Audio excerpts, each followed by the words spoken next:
my honor to introduce Krish. He's from OxPass. He's got some exciting revelations about his product. It's in the same vein around usability and security, so I will leave it to you. Awesome. Thanks, Stephen. It's 0xPass or OxPass, by the way. Well, hey everyone, I'm Krish, one of the co-founders of OxPass. And we're the builders behind Passport Protocol. And Passport Protocol is a distributed and programmable key management network. And we're building it as a network that has the ability to scale to onboard the next billion users into crypto. And I'll walk you through this. Wait. Okay, so this is not an old concept. I think we all realize this. You know, mainstream users have modern UX expectations. This has been a topic of debate for the last 2 years. People want social accounts. They don't want to sign every single transaction. They want transactions without having to pay for gas and so on. And there have been many approaches to solving this problem. Account abstraction, embedded wallets, wallet as service providers, a ton of different wallets, hardware wallets, etc. Even decentralized social is, I'd say, a tangential way of approaching this problem. How do we onboard users into crypto? But I feel like it's, in some way, at the core of all of this is the private key. Because account abstraction, all of these revolve still around the private key, and we've seemed to have forgotten that. And there's 3 things that dictate what happens with the private key. The first thing is the custody model. Who owns the private key? Is it the user? Is it someone else? Is it shared between the user and a third party? How is this key stored? And what are the resulting UX implications of that? And historically, right, there have been 3 different models of custody. There's been the self-custody model, where the user themselves holds the entire key. And then there's been the shared custody model, where the key is split between the user and a third party. This is what we're pretty familiar with. Like if you looked at Web3 auth, Privy, etc., that's the approach that they all take. And then there's delegated custody. Historically, this has been the most centralized option of all of these 3. Where you rely on a third-party centralized custodian to keep track of the user's key. And when developers are deciding between all of these, whether you have to, let's say you're building an account abstraction product, you're building smart accounts into your dApp, somebody still has to manage the signer for that smart account. And when you're deciding between these 3 custody models, you're probably looking at these 3 factors. The first thing is flexibility. How flexible is this option? Like, can I bring my own auth systems? Can I just bring something like Firebase? Can I use Clerk? Do I have to rely on a third-party auth system? Do I have to rely on a third-party provider? How much control does the user have?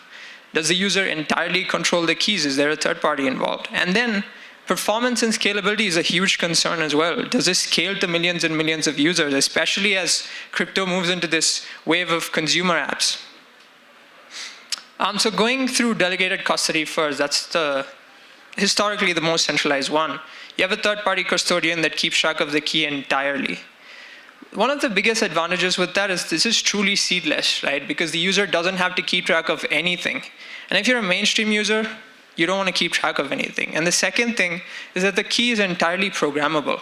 Because I can come in as a developer and say, I want email as my primary auth, I want passkeys as my secondary auth mechanism, and if they all fail, I still want to use Google OAuth. I can kind of customize my auth rules as I please. And programmability also extends to the transactions piece. I can come in and say, I can program the key to sign when, for example, ETH is above 3,000, then I'll just automatically swap to USD or things like that. It also helps onboard users with social accounts. But then again, the biggest problem is that there's no user control. You're relying on a third party to essentially play God.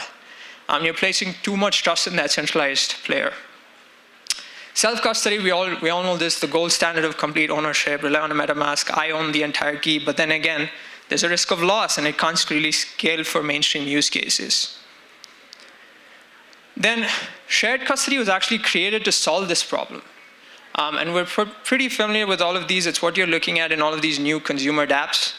There's partial but explicit ownership, because the key is now split between a third party and the user. And traditionally, that's 2 shares that lie with the user and 1 share that lies with the third party. This is good because now I can onboard with my social accounts, but again, this limits flexibility because now you've lost out on the programmability piece. Now developers cannot come in and say, these are the auth providers that I want to use. They don't have full control over that. And again, And again, this is not truly seedless because the user still has to keep track of a recovery or a device share. They just don't happen to know it. So it doesn't really solve the core problem of not having to keep track of the private key. It almost just hides it in some way. And we actually spent our first 8 months connecting to all of these different key management solutions through this simple UI component that you see. It's a wallet adapter. That was our very first product. Developers could just plug in our UI component and connect to all these third-party providers and just help users on board. And then we realized there's a huge problem with how key management is happening. There's nothing out there that's flexible yet non-custodial. And so we asked ourselves this question: how can we build a key management solution that's programmable, the most UX forward, and yet non-custodial?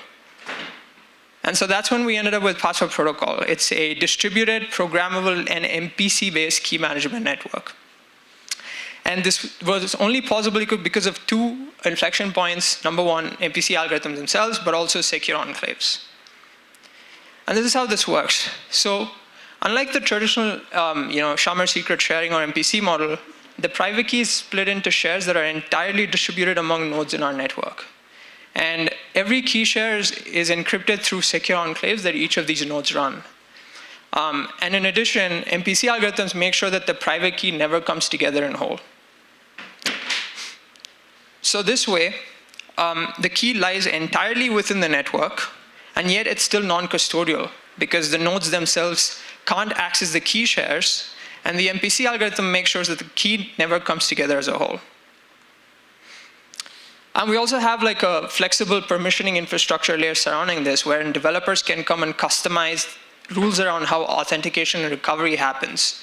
So I can come in and say, I want passkeys to be my primary auth, I want email, or I want to create my own backend, and I can kind of mix and match between all of these different authentication methods. So in this model, the user can actually talk to the network directly, and every single auth method, every single user verification happens through enclaves as well, so the network actually can't play God. There's no way for the network to interfere with any of these requests. And we actually can remove the third party from auth as well. So if you're a user, you can talk to Password Protocol directly with passkeys or OAuth, and we'll spin up a key for you. Or you can also rely on a third-party developer, and again, as I said, you can mix and match these methods. Okay, time for a quick demo, if any of you guys are interested. We actually launched our testnet just today, and it's currently the fastest distributed key management network. So this is passkeys on Password Protocol, and it should take 1 to 1.5 seconds to do keygen and sessions. So give it a shot. I'll keep this on here for a minute or so.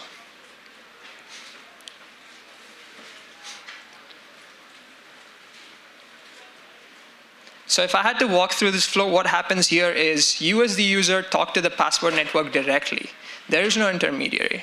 And Password creates the challenge for you. And we actually spin up a wallet without you having to keep track of any key shares yourself. And your private key actually lies entirely within Password Protocol and in a way that only you can control.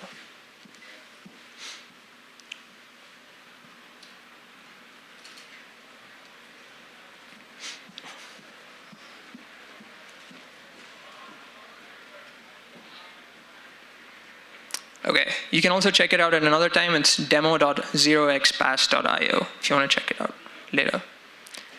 But as I said, this is the fastest right now. And again, one big unlock of this is programmatic signing. It is now literally possible to program when and how these keys actually sign transactions. So developers can come in and literally write JavaScript code that executes within the network that specifies when and how transactions take place. This is big because as a developer, I can come in and I can say things like, when the ETH price is, let's say, as the previous example, when it's about 3,000, go and make a swap. Or I can chain events together. I can rely on APIs from the real world to execute transactions. All of these will be pre-approved by users. And again, none of this leverages smart accounts. All of this is off-chain within our MPC network. All of these will be pre-approved by the user. And they actually run in a completely non-custodial manner.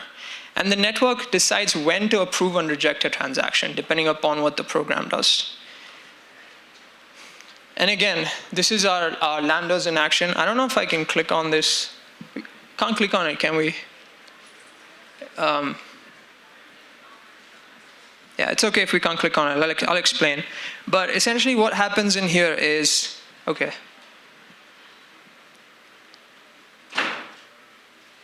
Yeah, if you can just run that, if you can just full screen that video.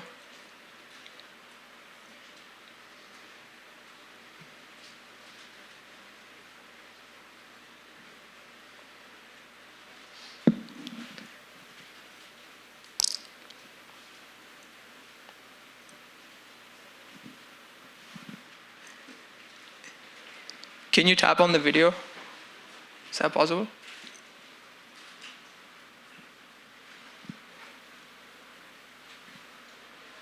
Okay, so what's happening in this video is we have a Passport wallet that only signs a transaction when someone enters the number 8.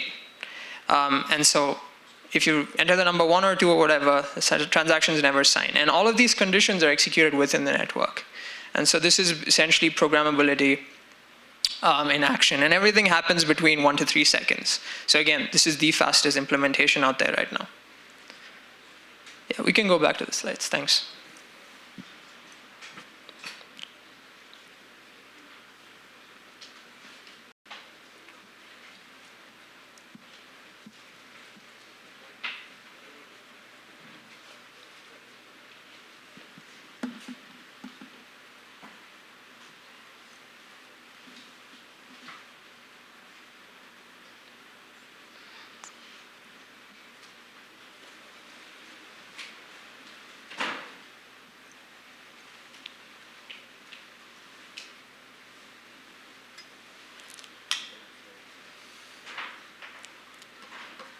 Just waiting.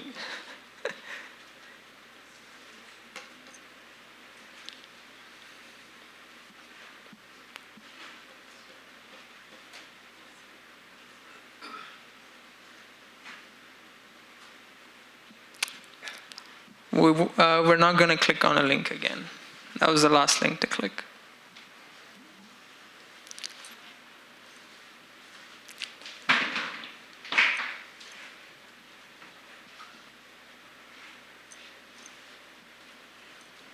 Okay, awesome. So that was programmatic signing in action. Again, implications of Passport.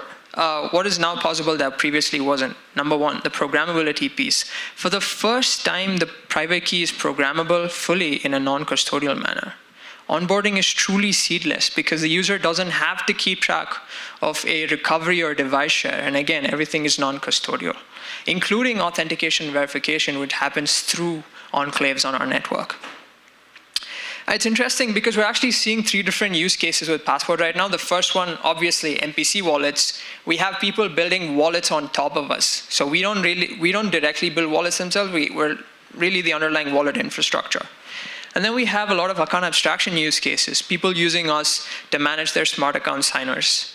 And finally, we actually have wallet as a service providers also building on us, essentially using us as an encryption layer to encrypt one of their key shares.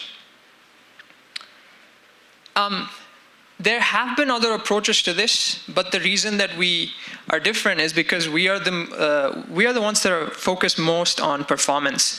And the way we do this is we're starting off as a permission network. It's a closed network, completely off-chain, and that way we can actually optimize for performance in a way that other players really can't.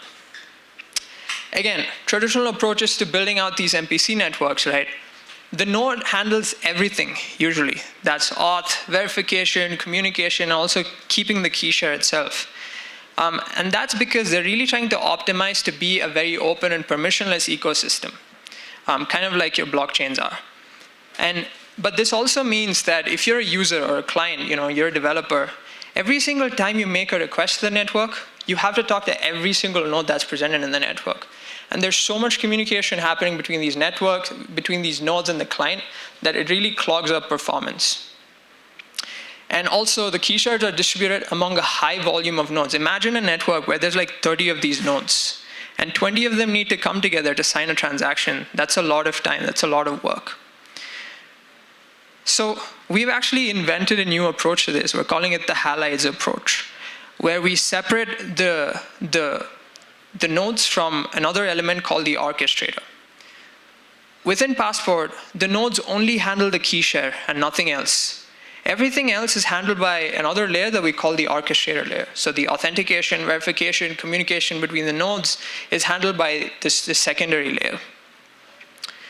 And secondly, we actually cluster different nodes together. We take a key share, we split it into chunks, and we actually create clusters out of them called halides. And so the implication of this is that the client no longer has to talk to all of the nodes. The client talks to an orchestrator.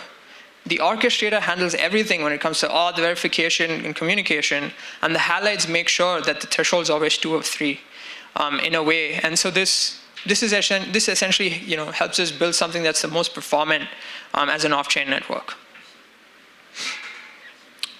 That was pretty much it. Passport's testnet is actually now live, so if any of you guys are interested in using us or partnering with us, you can go to 0xpass.io and sign up.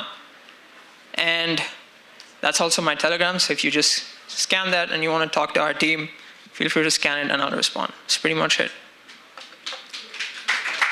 Thank you.